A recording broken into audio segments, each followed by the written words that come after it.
There's this thing in the early days of cinema commonly referred to as Hays Code, or the Motion Picture Production Code, that laid out the be carefuls and don'ts for movies.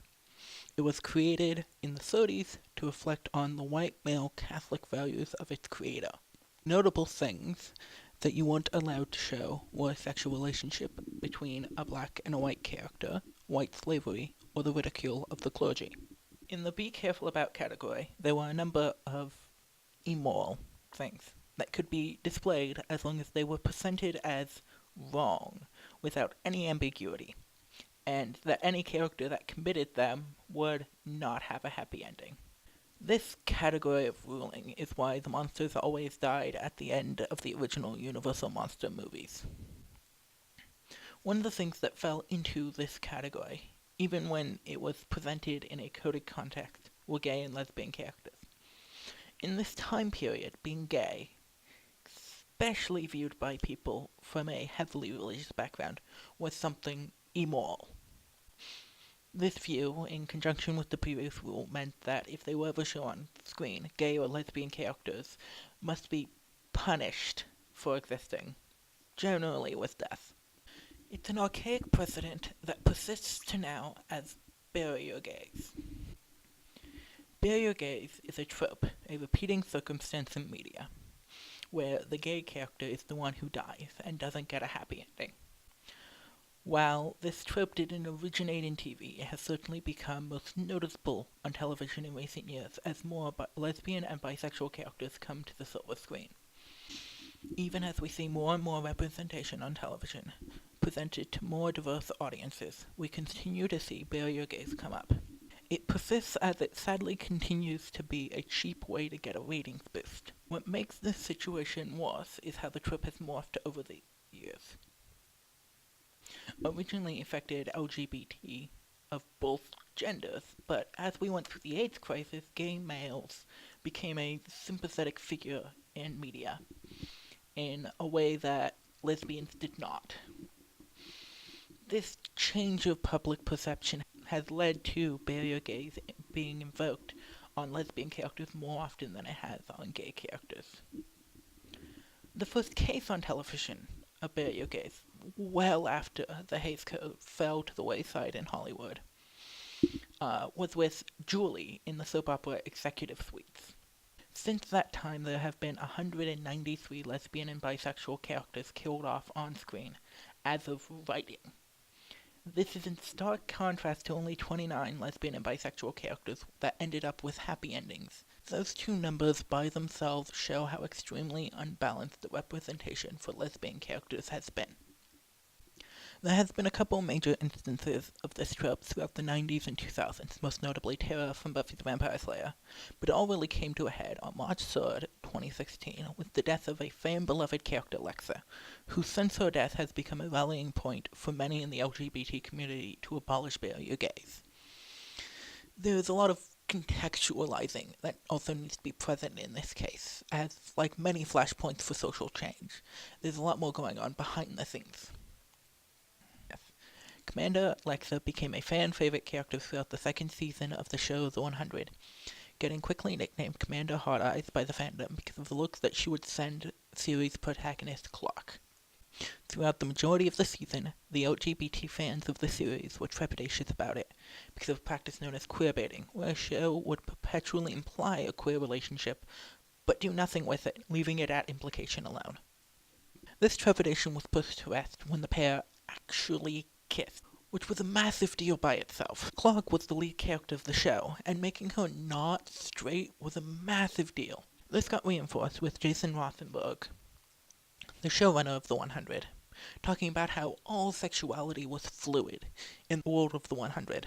Then came the next trepidation, as the actress who played Lexa, Alyssa Debnam Carey, had gone cast in another show, which generally means that the character they were portraying gets killed off or moved to the sidelines.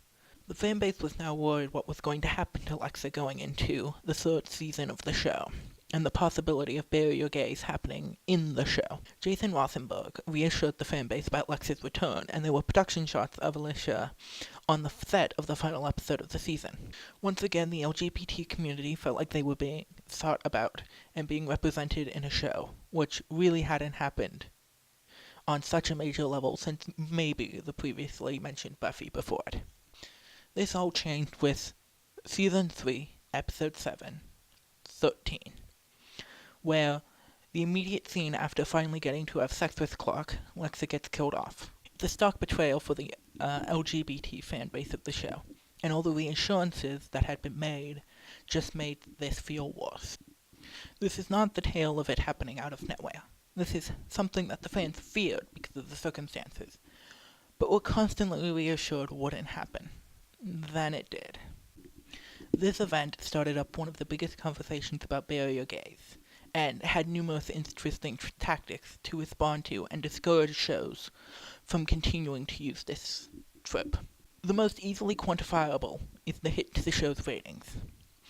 In the week between 13 and Terms and Conditions, the following episode, the show lost 190,000 viewers, which for a show with only 1.4 million viewers at this point is a lot. The 100 also hasn't had an episode since 13 that rivaled the viewer count by 100,000, which also really makes a statement. The other somewhat quantifiable impact is the fundraising project that LGBT Fans Deserve Better did in Lex's name for the Trevor Project, a charity that provides suicide prevention for LGBT youth, that in the 3-ish months since Lex's death raised $165,000 for charity. Then there are the less quantifiable reactions, such as Klexicon, the first major convention specifically for LGBT women and allies, which was named after the ship name for Clark and Lexa. Then there's the creation of the previously mentioned LGBT Fans Deserve Better, a non-for-profit whose mission is to educate people on how harmful negative LGBTQ plus representation in media can be to our community, as well as advocate for better and more positive representation. This group has also done some of the most comprehensive statistical analysis of this subject that I could find. Then there's the creation of the shared coping mechanism Eliza Lex, which is so steeped in fandom culture I don't know how to describe it without adding 2 more paragraphs to the script. There's some really good articles on it out there. If you're super interested, go check those out. Looking at the impact this has all had on the landscape of television, information is limited. This is mostly because of how TV gets produced, having a fall to spring release cycle with a production cycle being offset enough from that we only really have a year, maybe half a year of good data. In that limited frame, though, things are looking up.